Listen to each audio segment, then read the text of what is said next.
In Walmart's Hoonuville, everyone readied their cart. The early Black Friday deals are about to start. Online and in the app, such great deals to explore.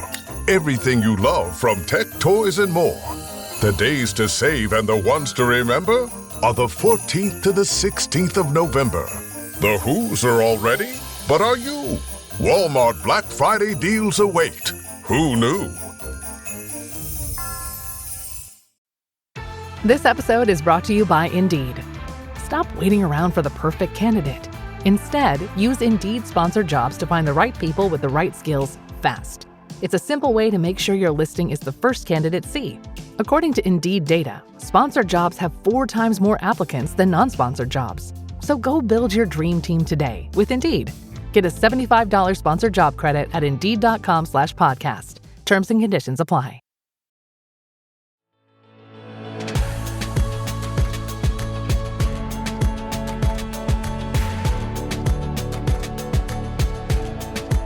I am Nicole Khalil, and I could probably fill an entire episode with the things women have been taught not to do. Don't be too aggressive. Don't take up too much space. Don't ask for more. Don't say no. And if you do ask for more or do say no, please, for the love of all things holy, do it in a way that makes everyone else comfortable. And friend, all of that makes it really hard for women to negotiate. So on this episode of This Is Woman's Work, we're talking about 3 words that all start with N.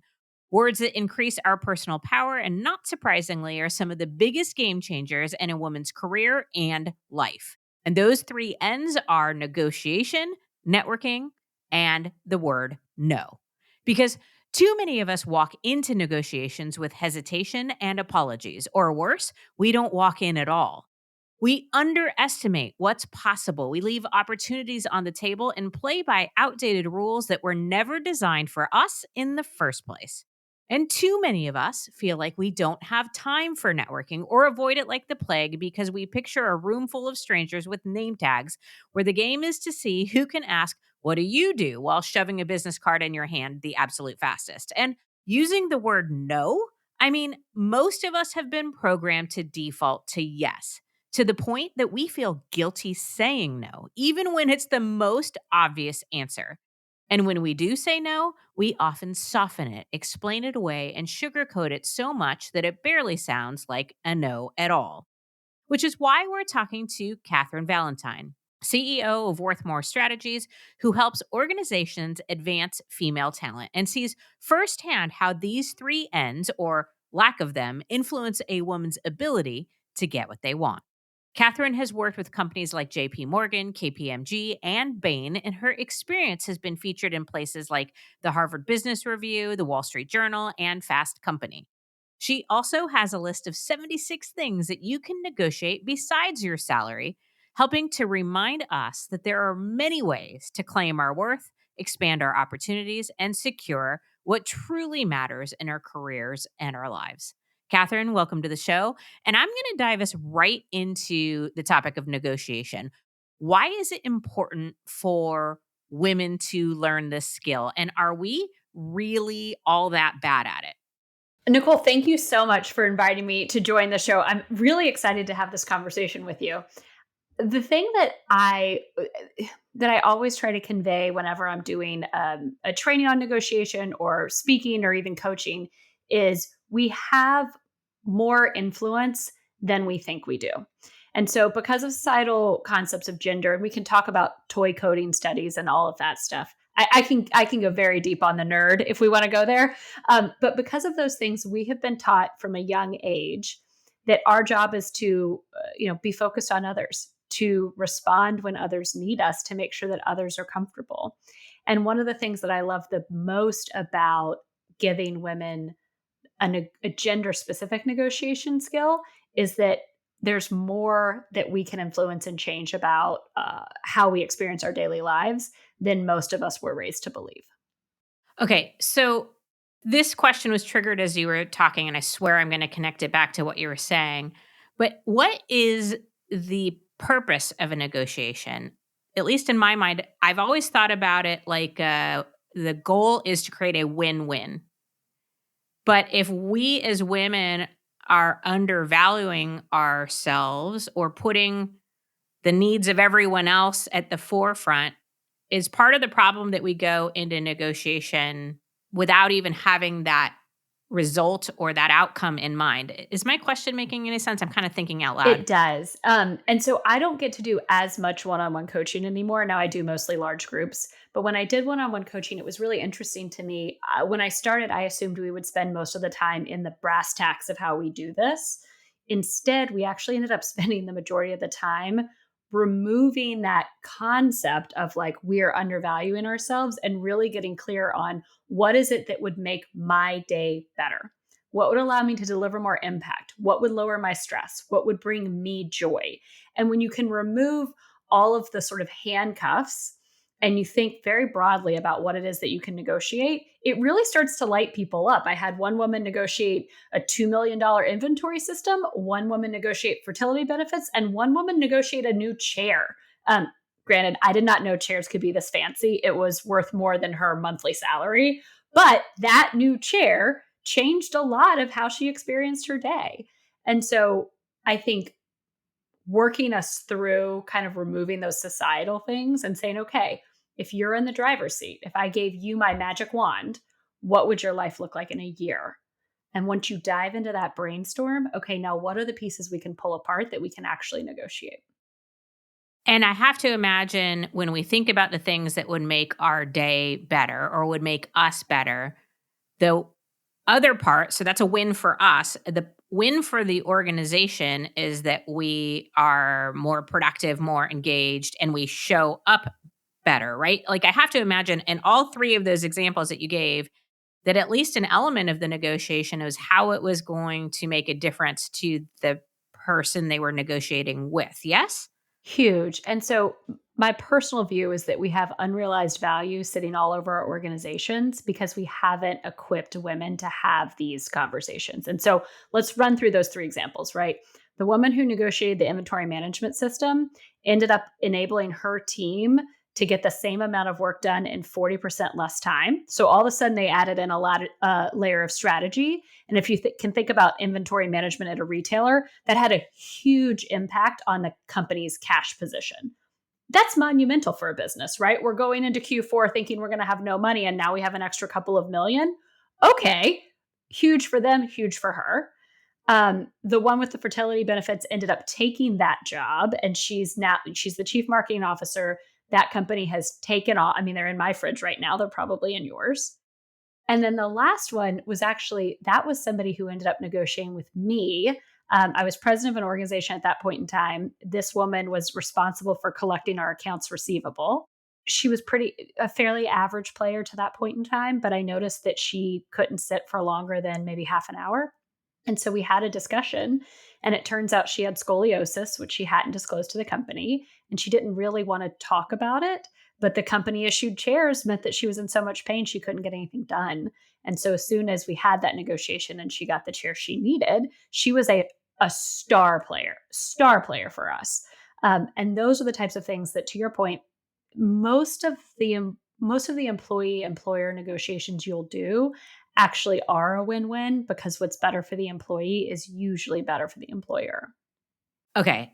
Now, you mentioned a couple things already, but I'm curious based on your research, what is actually holding women back from negotiating? Because I'm Mhm. guessing it's a little bit more complex than just one thing. And are we actually bad at it, or have we not been taught the skill, or do we do it differently, or is the way we do it not commiserate with what people are used to? I mean, I'm thoroughly curious about what's happening when women attempt to negotiate. This is a great question because there's a lot of either misconceptions here or things that were true but have since been updated. So let me pull apart three that you just said. The first one, which you hinted at, is that women are bad negotiators. We're not. We're very, very good negotiators. The problem is that we've been given tools for other people and then been told they should work for us. And I'll peel that apart in a second.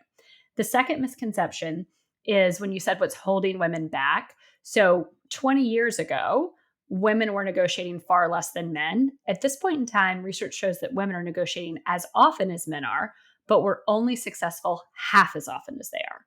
Okay, so now it's not an awareness gap, which is what it was, but now it's a skill gap.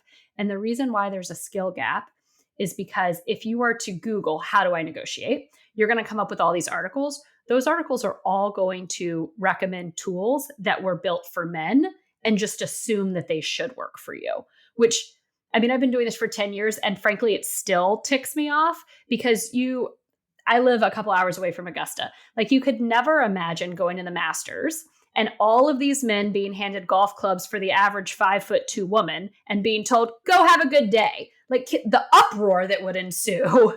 Yet that's what we're doing to women every day, is especially in negotiation. Although I would argue in a lot of sort of business skill areas, we're telling women, oh, this worked for all those people over there, so of course it should work for you. That's not how this works. And we can talk about what gender specific negotiation skills are, but that's the problem, is we haven't given women the right tools to be successful in this. And I do want to go into what they actually are, the right tools. And a kind of follow-up question is the problem when we do it the way it's being told or being done by men, is it because it feels inauthentic for us? Is it because when we do it that way, we get perceived differently than a man would when they do it that way? Is it something that I'm not thinking of? Like, why can't we just follow the same script as our male counterparts have been? Two reasons. So the one that's usually highlighted in the research is because of the risk of backlash. So the world expects you to be others focused. If you come in with a certain stance that's all about you, we've been cultivated since we were 18 months is the first time that you see this in children, but we've been cultivated for that to cause fear, and that fear causes backlash. So the first reason is because of societal concepts of gender cause backlash. The second reason, though, and the one that's not as popular in the research, but I saw this in coaching, and so it's so interesting with you as a coach that you've probably also seen this, which is that when we tell a room of 100 women to go in and say, honestly, what was recommended in the Wall Street Journal article on negotiating, I deserve to be paid more. Of those 100 women, probably 90 or more are not going to want to say that. And so what we've seen in our research is A, we can eliminate the risk of backlash, but B, we can also just make it feel more authentic, which means you're more likely to do it and more likely to be successful. And that's what we want. Yeah, it's anecdotal, but that speaks to my experience where somebody has told me, typically a guy, this is the way you do it, or this is the way you say it. And my brain goes, yeah, I could say it that way, but I would want to throw up in my mouth a little bit. If I did say it that way, it wouldn't feel right. It wouldn't feel good. And I have to imagine that the inauthenticity or whatever icky feelings I'm having about it would show up in some way. Those icky feelings are telling you something important. And what those icky feelings are telling you is that he could go in and say it that way. But if you did, you're facing a risk that he doesn't face. Yeah, absolutely. Okay, so how should women negotiate? What do we need to know that's different? So at this point in time, I've reviewed about 13,000 pages of academic research, plus we've done our own. And what the research really boils down to is we think of it as a 3-part strategy. So part 1 is think holistically. Part 2 is ask relationally. And then part 3 is discuss collaboratively. Would it be helpful if I kind of dive into each of those? Please. Okay. So on the think holistically, this is a little bit of what we were talking about at the beginning where a lot of people go in. So I start a lot of my talks with this one picture and I say, what do you think she's asking for? And 82% of our audiences say salary. And the response to that is like, salary is just the tip of the iceberg when you think about what you can negotiate. In fact, we actually at this point in time have a list of 76 things we've seen people negotiate, which I'll offer to your listeners at the end. But when you're thinking about a negotiation, when we say think holistically, I would recommend that you ask yourself, what could I ask for that would help me deliver more impact? Because a lot of times we can monetize that. What would reduce my stress? What would bring me joy? And then I would just honestly cross-reference with this list and see if there's anything else on there that you might be missing. So we don't want to just go in and ask for, simply a raise. We want to go in and ask for a package of things that overall are going to increase our happiness among a variety of, different areas. So that's Okay. tip 1. Tip 2 is ask relationally. So the research on this, this is my favorite research, the research on this shows that when women negotiate in a way that is seen as both legitimate and beneficial, and this is a direct quote from the research, this one's Georgetown, virtually eliminate the risk of backlash. The problem with that is that you tell a really busy woman that she needs to figure out how to demonstrate this, and like her eyes glaze over. We're too busy to do this. And so we've created a formula that allows you to check those boxes, which is that when you're negotiating, share what your past performance is, talk about that future goal that everyone's on board with. Usually it's the reason that your job exists, like it's in the job description. Then make your ask, and then finally stop talking. What we've seen is that women are so wonderful that in an attempt to make their negotiation partner feel more comfortable, they'll actually start negotiating against themselves. Instead, we want to end that with something like, what do you think? Which makes it clear it's the other person's time to talk.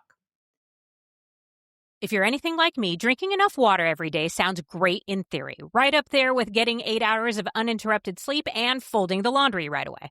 Which is why I found a smarter way to stay hydrated with Cure. Cure hydration packs are clean and simple, plant-based electrolytes, no added sugar, and just 25 calories. They hydrate better than water alone, and get this, they actually taste good. My favorite flavor is lemonade, but they have several great flavors that you can try, which make drinking water feel like less of a chore. They even have a Cure Hydration variety pack for kids. JJ uses them over long practices or tournament weekends, and honestly, I use them then too, because hauling kids around to all of their activities should qualify as a sport. Listen, staying hydrated isn't just about water. You also need electrolytes. That's why I love Cure. It's clean, tastes great, and actually works. And for This Is Woman's Work listeners, you can get 20% off your first order at curehydration.com/woman's work with code Woman's Work. And if you get a post-purchase survey, make sure to let them know you heard about Cure right here. It really helps support the show.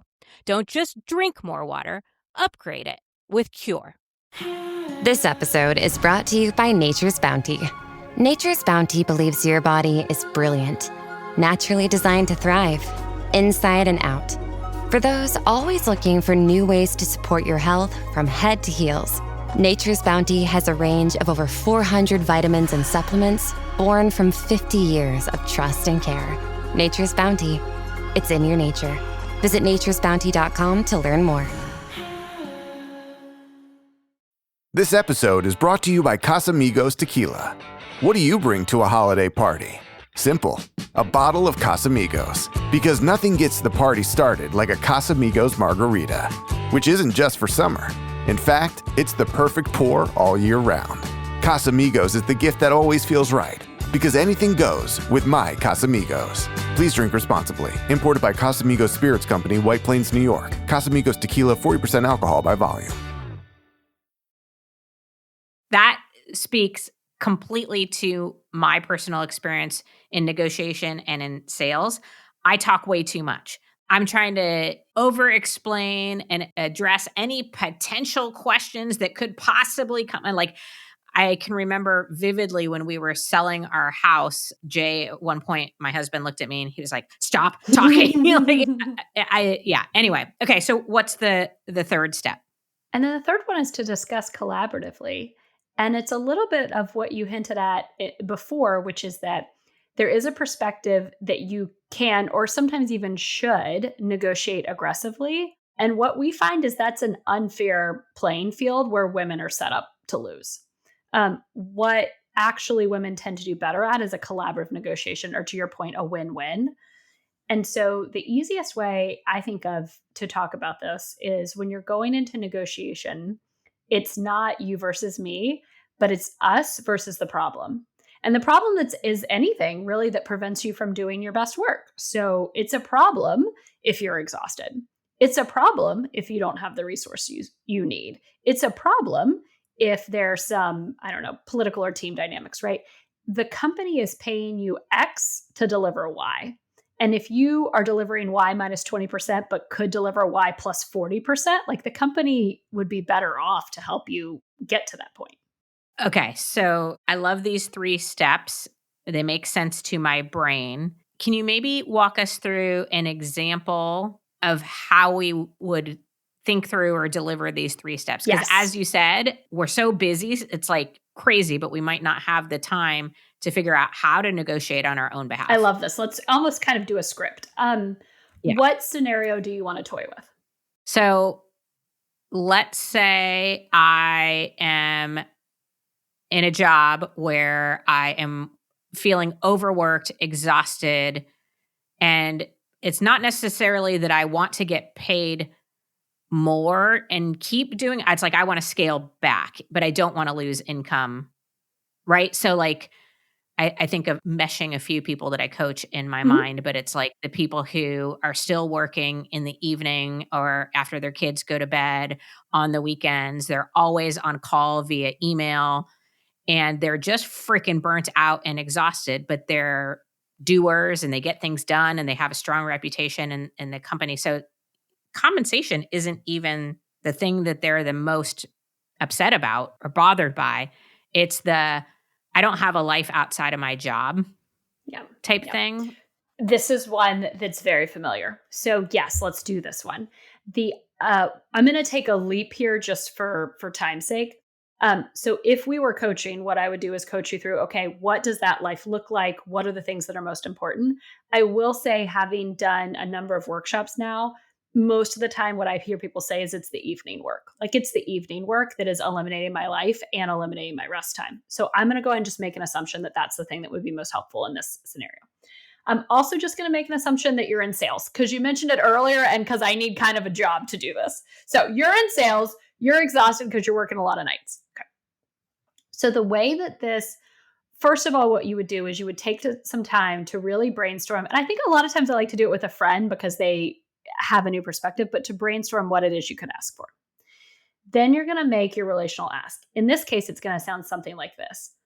Hey, manager, as you know, last quarter, I was able to exceed the sales target by 10%. This quarter, I think we can do that again, or I think I can do that again. In order to do that, though, I wanted to talk to you about working the hours when I'm most productive. Can we let's talk about some of this evening work. Do we need that all the time? Or what if I just stop work at 6 every day? What do you think? And so now we're going to have a discussion. And one of the women that I worked with had that discussion. And what she learned back was that her manager was really concerned because her team was in charge of getting out a full company report first thing Friday morning. And they worked on it into the night, Thursday night. And he was like, well, what about the report? And she was like, that's a great point. We actually don't get the data for that until Thursday at noon. So what if I can guarantee you that I will do whatever is needed in whatever hours to make sure that that's still what the company needs it to be? And her manager was like, okay. The other thing that might happen is your manager's like, I don't know, I'm still really nervous. At that point in time, you can just propose an experiment. I understand you're really nervous. It's really important to me to do great at this job. And I'm concerned that my exhaustion level is starting to mess with that. So what if we just run this experiment? What if we do it for a month and see how it goes? What we've learned with experiments is it's a lot easier for people to say yes to, and then frankly, a lot harder for them to go back and say no to, because most of the time there is no fire that would make them concerned about that decision. So Nicole, what do you think about all that? Yeah, phenomenal. And I love the positioning it as an experiment because it gives anybody on the other side who might be concerned or worried sort of this future out if it doesn't work out. And it gives you the freedom to test out what it is that you want. And most of us, because we're so good at getting things done and making things we want to work, we'll figure out how to make it work. Which I think is another thing that I always like to bring into kind of the workshops and discussions is we know that superstars matter a lot to companies. And so the other thing that sometimes I like to think about is, especially for the women that come in that are a little bit tired, is sure, we could negotiate less on your plate, or we could negotiate more resources. Like, what could you do if you had 3 people on your team? What could you do if you had access to 50% of this assistance time? What could you do I like to negotiate for those things. We also know from the research that women tend to be given fewer resources than men. So this is Laura Cray out of Berkeley, but anywhere between 25 to 40% fewer team members and things like that. And so bringing that into the negotiation allows us to deliver the impact we're capable of without giving away our market value. I wonder, and this is a little bit of a offshoot of what we're talking about, I don't know if there's any research that backs this up, but I do find a good chunk of women feel undervalued or underappreciated in their jobs. And you just said, and I agree, being a rock star puts you in a really good position to negotiate. What if you're in a position where you are a rock star, but you might not be being perceived, or people might not be aware of all of the value that you add when you go into a negotiation? So I love this question because one of the things that we see, and it's not just women, but one of the things we see, and I think women struggle with it a little bit more, is not wanting to brag, which is fine. Unfortunately, you're not the star of your manager's life. Your manager is the star of your manager's life. And so it's really easy for them not to know what you did, or they knew what you did, but now they've forgotten it, or they didn't see it, or they didn't understand how important it was. And so part of it is communicating how much value you're delivering. And I think it lands best. People rate you higher on leadership skills if you can deliver it when you explain what the impact is on somebody else, the client, the team, the department. So, as you know, I exceeded my revenue target by 10% last quarter, which allowed the department to hit our department level goals. Right? Those types of things are really powerful, and you can say them in that way while also being others focused, which I think I would argue for plenty of people is very authentic. And so it Mhm. doesn't feel ick, but it allows you to share those wins. It's also why we start the relational ask with sharing your wins. Yeah. Great language. I wish I would have had that way earlier in my life, because I was one of those people who just thought if I put my head down and did the work that everybody would We notice. were And trained like, that way in school. Of course, yeah, we all thought that. yeah. A decade later, I was like, shit, nobody noticed. Anyway, so I teed up this episode that we were going to cover three ends. Where does networking play a part in our ability to negotiate? This is one of my favorite overlaps because the thing that's tough in negotiation that no matter how many times I lay in my bed at night thinking about it, I cannot solve is the information asymmetry. The company's always going to know more than you know about what your peers are making, what other people in the industry are making, all of that. And we can do a lot of things, and we have a benchmarking 101 resource I can share with you. We can do a lot of things to help you get some of that information, but you're almost never going to know as much as they do. One of those hacks, though, is your network.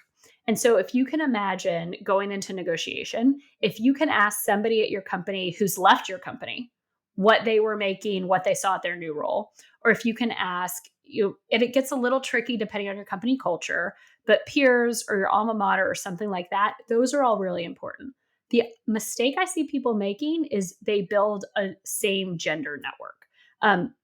We don't want to ask only women what they're making. We want to ask some ideally cisgender white men.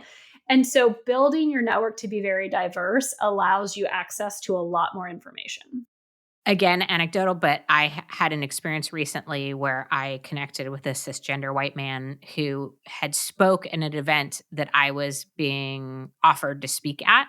And so I was able to connect with him and find out a little bit about what he got and what he got paid and all of that. And I can't even begin to tell you how helpful that was going into that conversation and then that negotiation, because inevitably they asked whether or not I was willing to negotiate, which most people do when you're booking Mhm. speaking engagements.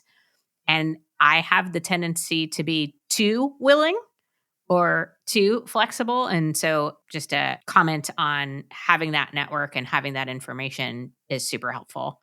I also think that flexibility, and just, also for women who aren't, but that flexibility evolves based on where you are, right? So when you're just starting out in speaking, you have a lot more flexibility, right? And I'll negotiate for video footage, and I'll negotiate for blah, blah, blah. I'll negotiate to do a breakout session because I want to meet more people. And then as you get more established, you're less willing to negotiate on those things. And I think we see it with women in the workforce where for some people, if your caregiving responsibilities have really spiked, the pay might not be the thing that drives your happiness for the next 12 months. It might actually be something else, and that's okay. Your goal doesn't have to be my goal, doesn't have to be someone else, and you don't have to carry the burden of the gender wage gap on your back by yourself. It also might be that you're really excited about learning more about this project, and that's what you want to negotiate. I mean, our goals don't have to be the same as each other's or the same, can change over time too. So when we are maybe getting tactical about networking, it's, not just other women. You said that. Is there any other advice about the types of people we want in our network? There's two things. I do a workshop on networking specifically as a woman. And a lot of it is what you would expect. It's gender neutral. But there's two things that have really popped in the research that I think are helpful for women to know. The first one is that, and this is based on work by Brian Utsey at Northwestern, he analyzed over 1 million emails to look at, to map all of these networks.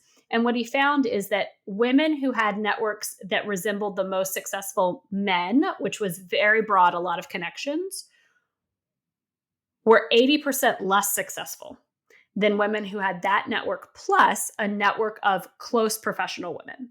And so the sort of first point on networking for women is having a network of close professional women allows you to be 2.5 times more successful because of the information exchange available there. So that's one thing that you don't want to ignore. The second thing is that, and I'm sure you know this probably even better than I do, but women are over mentored and under sponsored. And so finding sponsors is critical. And I think sometimes when I meet with women, they say, okay, well, I'm going to go talk to all these people about being sponsors. And it's like, no. When your sponsor calls, you have to drop everything and do what they need you to do. So we don't want 10 sponsors. We want 2, maybe 3 very strategically placed ones. And there's some research out of Stanford that we could talk about how to find those people. But those are the 2 top lines I would give on networking specifically as a woman. Okay. And then what about the word no? Where does no play a part in negotiation, and when do we use it? I think sometimes there's the tendency to empty threat. Mm-hmm. And obviously that doesn't work. You don't want to say no unless you're willing to stand behind your no. Where do we leverage no in our negotiations is my question. So one of the common tendencies I see is that people see reaching an agreement as the goal. That is not the goal. The goal is for you to be satisfied with the agreement that was reached, even if the answer to that is, hey, you know what, there's not overlap right now, so let's come back to this in 6 months or something like that. The other thing that I would say to your no is, and if I see this sort of Pinterest thing again, no is a complete sentence. That was written by a man. No is not a complete sentence if you are a woman. No with a period is an invitation for backlash. And so I tend to want to say things like, doesn't seem like this is the right fit right now, or let's revisit this later, or hey, can you tell me more about that? And once I learn more, either we see some overlap or we don't. And it's an agreement to disagree on this thing right now. And that's okay. So what about when you're in a negotiation with somebody where you feel like there is no potential that you're going to get anywhere that you're going to feel happy about? Yeah, so I actually worked with a woman who was in a situation like that about 6 months ago. And for her, it was a lot of it was the mindset work on not reaching an agreement is okay. She was in a job that she was, okay with, and somebody had approached her and they couldn't come to she was like, well, should I just take this job that I'm not sure about and make less? And it's like, well, why would we do that? And so what I would say there is, for most of us, we're in an industry, we're going to work in that industry. We live in a city, we're going to live in that city. The overlapping networks are pretty impressive. And so I don't think we ever want a no walk away because it's a long game. I think we always want I've really enjoyed meeting you. I'm so excited about what you're doing. I'm not sure that this is the right fit at this time. And I want to make sure that you get somebody in this role that's going to help you achieve those goals immediately. So here are a few people I can recommend, or if I can be helpful to you, please let me know. So Kathryn, you just said it. I was going to ask, where does recommending other people or other solutions help in either just your credibility or even for future opportunities? I find I do that a lot. I say to people, 70% of the people who reach out to me for coaching, I refer to other coaches because we're not the right fit for each other in some way or timing or what have you. And I feel great about being able to do that. And I just wonder if it's a value add or to our benefit in negotiating to do something like that. It is. And I think once you flip the perspective, it becomes pretty clear, which is that when you go to someone and ask them for something, it doesn't matter to you that it's that person at that time. It matters to you that you have a solution to your problem. And so if someone says no to you, but gives you a solution to your problem, you're good. That's all you needed. The other thing we see from the research is if you use the word because, people are much more likely to accept your no. Even if, and I love this part, even if the reason has nothing to do with the ask. No, I can't do that because it's raining outside. Like something happens in people's brains where they hear the word because and they're like, oh, check, they thought about it. And so I would recommend think about throwing out a because if you can. And then if you have a solution, even better, because then you actually get credit for helping that person solve their problem. Okay, Kathryn, I have 1 million more questions, and unfortunately, we are out of time, but I want to give people the best ways to find and follow you. So first, 76things.com is the place where you can go to get that list of all the things that you can negotiate besides just your salary. And then Kathryn's website is worthmorestrategies.com. Either way, great way to get in contact with Kathryn and get more resources about her work. Kathryn, thank you so much for your time and your wisdom and your expertise today. And did I miss anything? No, Nicole, thank you so much for inviting me on. This was really fun. My absolute pleasure. Okay, friend, if there's one thing I hope you take away from this conversation, it's that asking for more, building powerful connections, and standing firm in your no are not just skills, they're necessities. Because for too long, we've been told that wanting more is greedy, that taking up space is unbecoming, and that negotiating is something that we're bad at. But the truth?